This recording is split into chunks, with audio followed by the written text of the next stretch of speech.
राम राम दोस्तों और मेरी माताएं बहनें, आप सभी का स्वागत है बाबा नीम करोली जी के शरण में। आप सभी का स्वागत है मेरी मैया रानी के दरबार में।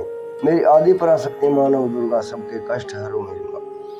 जय माँ जय माँ जय माँ। दोस्तों और मेरी माताएं बहनें, आज हम करते हैं निर्जला एकादशी व्रत कथा, जो साल भर की 24 एकादशियों के व्रत का फल प्रदान करते हैं विष्णु भगवान जी। इस व्रत को रखने से अतः पूरा सुने और आगे भी शेयर करें। आप सभी के लिए सुख संपन्नता के लिए अर्जी लगाता हूँ प्रभु की शरण में।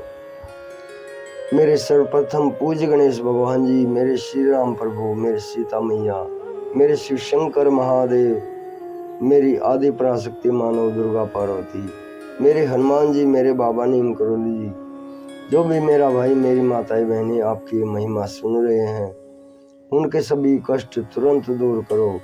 उनके घर में कभी कोई कष्ट ना हो, सदैव सुख संपत्ति आए, धन धान्य से परिपूर्ण रहे, संपूर्ण रहे। यही मेरी प्रार्थना, यही मेरी अर्जी। जय जय श्री राम। दोस्तों और मेरी माताएं बहनें, अब करते हैं निर्जला एकादशी व्रत कथा। एक महान पुण्य फलदायी व्रत कथा है। 24 एकादशियों के व्रत करने का फल इस अकेले व्रत करने से मिलता है, अतः पूरा सुने और आगे भी शेयर करें। जय श्री हरि विष्णु, जय श्री राम, जय बाबा नीम करोली महाराज जी। निर्जला एकादशी का व्रत ज्येष्ठ मास के शुक्ल पक्ष की एकादशी तिथि को किया जाता है। हिंदू धर्म में एकादशी व्रत का मात्र धार्मिक महत्व ही नहीं है, ये व्रत मानसिक एवं शारीरिक स्वास्थ्य के लिए उसके नजरिए से भी बहुत महत्वपूर्ण है। एकादशी का व्रत भगवान विष्णु की आराधना को समर्पित होता है। इस एकादशी का व्रत करके श्रद्धा और सामर्थ्य के अनुसार दान करना चाहिए। इस दिन विधि पूर्वक जल कलश का दान करने वालों को पूरे साल की एकादशियों का फल मिलता है। इस प्रकार जो इस पवित्र एकादशी का व्रत करता है वह समस्त पापों से मुक्त हो जाता है। जय श्री हरि विष्णु। एकादशी व्रत का इतिहास। एक बार बहु भोजी भीमसेन ने व्यास जी के मुख से प्रत्येक एकादशी को निराहार रहने का नियम सुनकर विनम्र भाव से निवेदन किया कि महाराज, मुझसे कोई व्रत नहीं किया जाता है, दिन भर बड़ी तीव्र भूख लगी रहती है, अतः आप कोई ऐसा उपाय बतला दीजिए जिसके प्रभाव से स्वतः ही सद्गति हो जाए। तब व्यास जी ने कहा कि तुमसे वर्ष भर की संपूर्ण एकादशी नहीं हो सकती, तो केवल एक निर्जला एकादशी कर लो, इसी से साल भर की 24 एकादशियों के समान फल मिल जाएगा। तब भीम ने वैसा ही किया और स्वर्ग को गए। तो भीमसेनी एकादशी के नाम से भी जाना जाता है। निर्जला एकादशी यानी यह व्रत बिना जल ग्रहण किए और उपवास रखा जाता है, इसलिए यह व्रत कठिन तप और साधना के समान महत्व रखता है। हिंदू पंचांग के अनुसार वृषभ और मिथुन संक्रांति के बीच शुक्ल पक्ष की एकादशी निर्जला एकादशी कहलाती है। इस व्रत को भीमसेनी एकादशी या पांडव एकादशी के नाम से भी जाना जाता है। पौराणिक मान्यता है कि 5 पांडवों में से एक भीम ने इस व्रत का पालन किया था और वे वैकुंठ को गए थे, इसलिए इसका नाम भीमसेनी एकादशी भी पड़ा। सिर्फ निर्जला एकादशी का व्रत कर लेने से अधिक मास की 2 एकादशियों सहित साल भर की 25 एकादशी का फल मिलता है। जहाँ साल भर की अन्य एकादशियों के व्रत में आहार संयम का महत्व है, वहीं निर्जला एकादशी के दिन आहार के साथ ही जल का भी संयम जरूरी है। इस व्रत में जल ग्रहण नहीं किया जाता है, यानी निर्जल रहकर व्रत का पालन किया जाता है। यह व्रत मन को संयम सिखाता है और शरीर को नई ऊर्जा देता है। यह व्रत पुरुष और महिलाओं दोनों द्वारा किया जा सकता है। यह व्रत का विधान है। दिन भर इन बातों का रखे ध्यान। पवित्रीकरण के समय जल आचमन के अलावा अगले दिन सूर्योदय तक पानी नहीं पिए। पवित्रीकरण के समय जल आचमन के अलावा अगले दिन सूर्योदय तक पानी नहीं पिए। दिन भर कम बोले और हो सके तो मौन रहने की कोशिश करें। दिन भर ना सोए, ब्रह्मचर्य का पालन करें। झूठ ना बोले, गुस्सा और विवाद ना करें। अब व्रत कथा।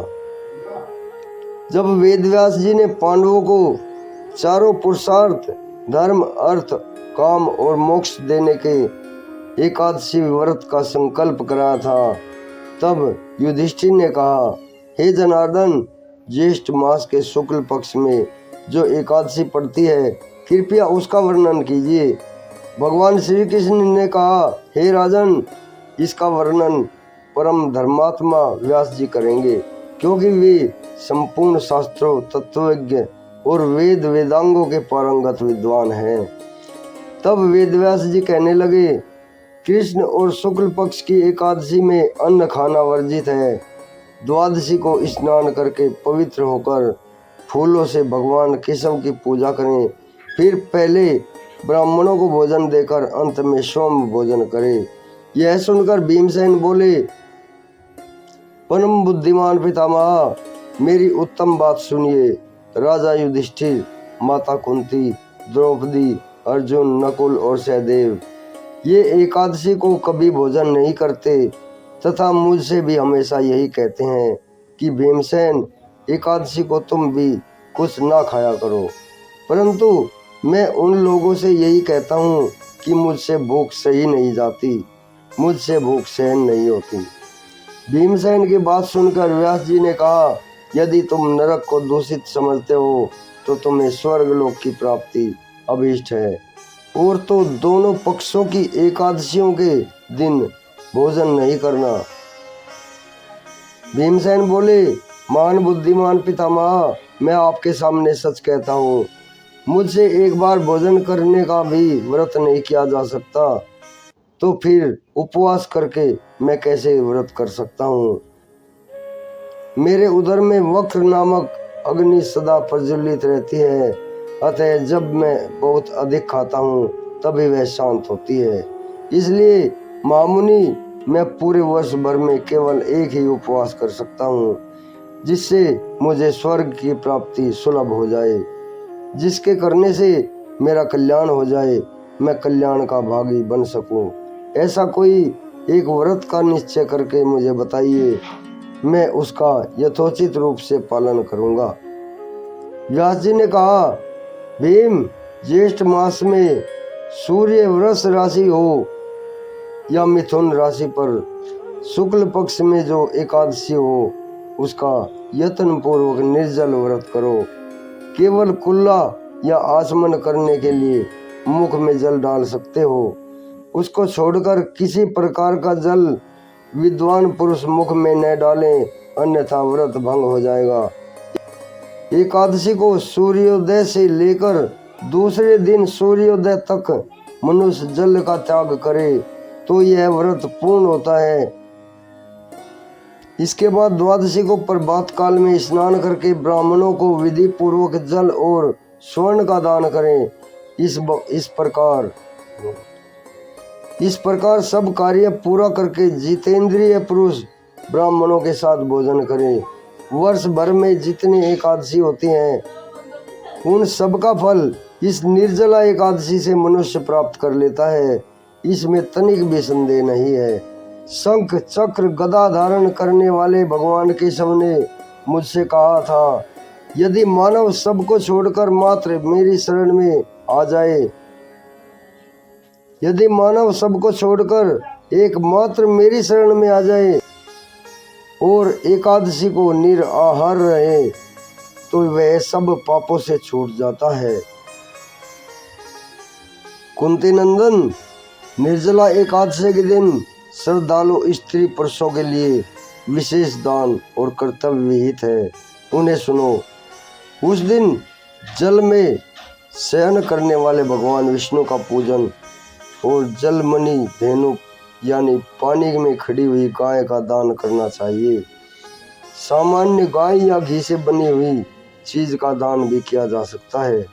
इस दिन दक्षिणा को और कई तरह की मिठाइयाँ ब्राह्मणों को देकर उन्हें संतुष्ट करना चाहिए। इस दिन दक्षिणा और कई तरह की मिठाइयाँ देकर ब्राह्मणों को संतुष्ट करना चाहिए। उनके संतुष्ट होने पर ही श्री हरि मोक्ष प्रदान करते हैं। जिन्होंने श्री हरि की पूजा और रात्रि में जागरण करते हुए इस निर्जला एकादशी का व्रत किया है, उन्होंने अपने साथ ही बीती हुई 100 पीढ़ियों को और आने वाली 100 पीढ़ियों को भगवान वासुदेव के परम धाम में पहुंचा दिया है। निर्जला एकादशी के दिन अन्न, वस्त्र, गो, जल, सैया, सुंदर आसन, कमंडलू तथा छाता दान करने चाहिए। जो श्रेष्ठ तथा सुपात्र ब्राह्मण को जोता दान करता है, वह सोने के विमान पर बैठकर स्वर्ग लोक में प्रतिष्ठित होता है। जो इस एकादशी की महिमा को भक्ति पूर्वक सुनता है या उसका वर्णन करता है, वह स्वर्ग लोक में जाता है। चतुर्दशी युक्त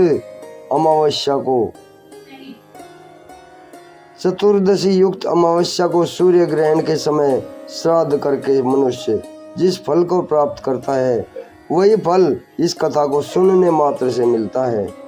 भीमसेन, ज्येष्ठ मास के शुक्ल पक्ष की जो शुभ एकादशी होती है, उसका निर्जला व्रत करना चाहिए। उस दिन श्रेष्ठ ब्राह्मणों को शक्कर के साथ जल में घड़े दान करने चाहिए। उस दिन ब्राह्मणों को शक्कर के साथ जल के घड़े दान करने चाहिए। ऐसा करने से मनुष्य भगवान विष्णु के समीप पहुंचकर आनंद का अनुभव करता है। इसके बाद द्वादशी को ब्राह्मण भोजन कराने के बाद स्वयं भोजन करे। जो इस प्रकार पूर्ण रूप से पाप नाशनी एकादशी का व्रत करता है, वह सभी पापों से मुक्त होकर आनंदमय पद प्राप्त करता है। यह सुनकर भीमसेन ने इस शुभ एकादशी का व्रत आरंभ कर दिया।